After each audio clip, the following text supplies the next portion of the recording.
Rozik और उसके दोस्त वहां से निकल ही रहे थे कि फिर से एक तेज सफेद रोशनी दिखाई पड़ी। रोजेक को अपना सपना याद आया और वो वहीं बोल पड़ा, मुझे जाना है, मैं देखना चाहता हूं कि आखिर मुझसे कौन मदद मांग रहा था। सब हैरानी के साथ रोजेक की ओर देख रहे थे। यूसी बोली, रोजेक तू ठीक है ना? क्या उल्टा सीधा बातें कर रहा है? क्या मदद? कौन मदद मांग रहा है? तभी रोजेक थोड़ा पसीना पसीना हो गया और सब दोस्तों को रास्ते के पास अपनी अपनी गाड़ी रखने को बोले। वहीं पास में पेड़ के नीचे जाकर रोजेक अपने दोस्तों को अपने सपने के बारे में बताता है। रोजेक बोला, मैं सुबह सपने में ठीक ऐसी ही तेज सफेद रोशनी देखा था। कुछ अजीब था वो सपना। तभी मुझे एक बूढ़े आदमी दिखाई दी थी जो मुझसे मदद चाहता था। शायद वो सपना कुछ हकीकत हो। हमें एक बार देखना चाहिए कि ये रोशनी कहां से आ रही है। अरे अलिटा बोली, रोजेक तुम भी या हमें डरा रहे हो? ऐसा थोड़ी ना होता है, आखिर वो एक सपना ही था। चलो हम जाते हैं, कुछ नहीं है यहां। पर तभी उवेन ने कहा, रुको तो, पर मुझे नहीं लगता कि ते रोशनी शायद मामूली है, क्योंकि मैं तो हर बार यहां से गुजरता हूं। पर इस जगह में कोई घर या कोई रहता नहीं, तो फिर कौन है वह जो रोशनी कर रहा है? सियान बोला, हाँ यार, मैंने भी यहां किसी को कभी ऐते जाते नहीं देखा। हमें एक बार देखना चाहिए। फिर सारे दोस्त मिलकर वो रोशनी के पीछे जाने लगे। थोड़ी देर चलने के बाद उवेन को एक टूटा हुआ शीशा दिखा जो नीचे चमकता हुआ पड़ा था। उसने सबको बोला और सब तुरंत वहां जमा हो गए।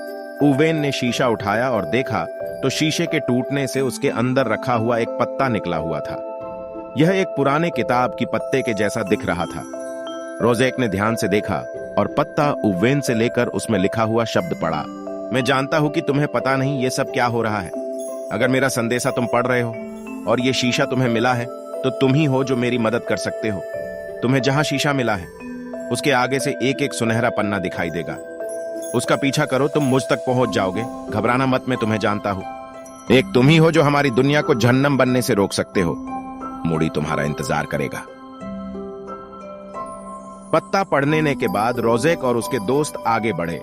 आगे जाते जाते सुनहरी पत्तों की खोज में उन्हें एक सुनहरी पन्ना दिखाई दी और सब दोस्त आगे जाकर उस सुनहरे पत्तों के पीछे पीछे चलने लगे। जाते जाते घने जंगल में पहुंचे। किसी को भी पता नहीं था कि सुनसान रास्ते में ऐसा भी कोई जंगल हो सकता है। आगे जाते हुए रोजेक ने कहा, मैंने जिस आदमी को सपने में देखा था वह शायद यही हो। पत्ते में यह नाम लिखा है, मूडी हो सकता है। तभी अलीता बोली, हम सही तो कर रहे हैं ना? हम किसी चोर डकैत के चपेट में तो नहीं आ गए? सियान कहा, मैं यहां से हर रोज गुजरता हूं, पर मैंने आज तक इस जंगल को कभी नहीं देखा।